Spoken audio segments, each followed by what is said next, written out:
Hi everyone, কেমন আছো তোমরা সবাই? আশা করছি সবাই ভালো আছো, সুস্থ আছো। তো আজকে অনেক দিন পর এরকম আবার একটা মিনি ব্লগ করছি শর্টসের মধ্যে। আমি দেখেছি আমার চ্যানেলে রিসেন্টলি তোমরা এই শর্টসগুলো দেখতে ভীষণ পছন্দ করছো। তো আজকে আমাদের বাড়িতে হচ্ছে ফ্রাইড রাইস, মানে এখন রাত্রি হয়ে গেছে, ডিনারে হচ্ছে ফ্রাইড রাইস। অনেক দিন পরে আজকে ফ্রাইড রাইস বানাবো। জানি সবাই বানাতে জানো, তবুও আমি কীভাবে বানাই সেটা টুকটাকভাবে তোমাদের সাথে শেয়ার করব। তো চলো দেখতে থাকো। তো এদিকে দেখো যত সবজি লাগে আর কি, মা এগুলো নিয়ে বসে গেছে ফ্রাইড রাইসের জন্য কাটতে। এখানে গাজর আর এখন বিনস কাটছে।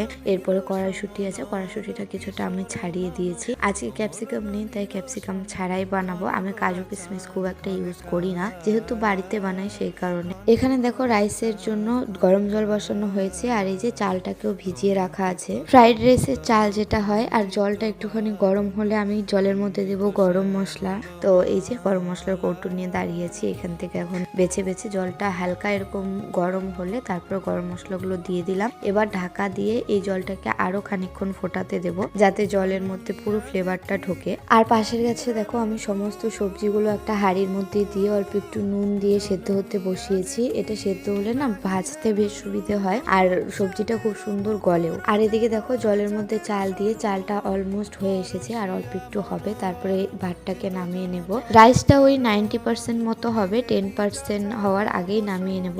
ভাত আর সবজিটা সেদ্ধ হয়ে গেছে। এবার আমি গ্যাসেতে কড়াই বসিয়েছি। এখানে ফোড়নে যা যা লাগবে সবকিছু বের করে রেখেছি, ঘিটাও বের করে রেখেছি। এখানে ফোড়নের জন্য লাগবে তেজপাতা, এলাচ, দারচিনি, লবঙ্গ, মানে গরম মশলা যা থাকে আর কি, গোলমরিচ বাদ দিয়ে সবটাই।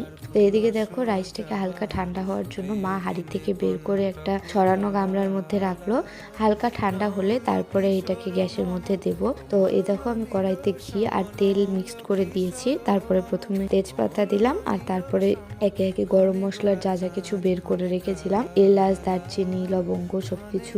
তেজপাতাটা একটুখানি হয়ে গেলে তারপরে এগুলো দিয়ে দেব। আর এগুলো কিন্তু মারাত্মক ফোটে, দেওয়ার সাথে সাথে লবঙ্গগুলো বিশেষ করে ফোটে। তো এই যে দেখো আমার ফোড়ন একদম রেডি। এখন আমি এর মধ্যে সবজিগুলো দিয়ে দিলাম। এবার অনেকক্ষণ ভরে বেশ ভালো করে ভাজবো। সিদ্ধ হওয়ার তো এখন আর কোনো ব্যাপার নেই, যেহেতু আমি সিদ্ধ করেই নিয়েছি। তো এরকম নাড়াচাড়া করতে করতে অনেকটাই ভাজা হয়ে যাবে। তারপরে আমি এর মধ্যে রাইসটা অ্যাড করব। আমি সবজিগুলো সিদ্ধ করার সময় একটু নুন দিয়েছিলাম, আর ভাজার সময় আরো একটুখানি নুন দিয়েছি।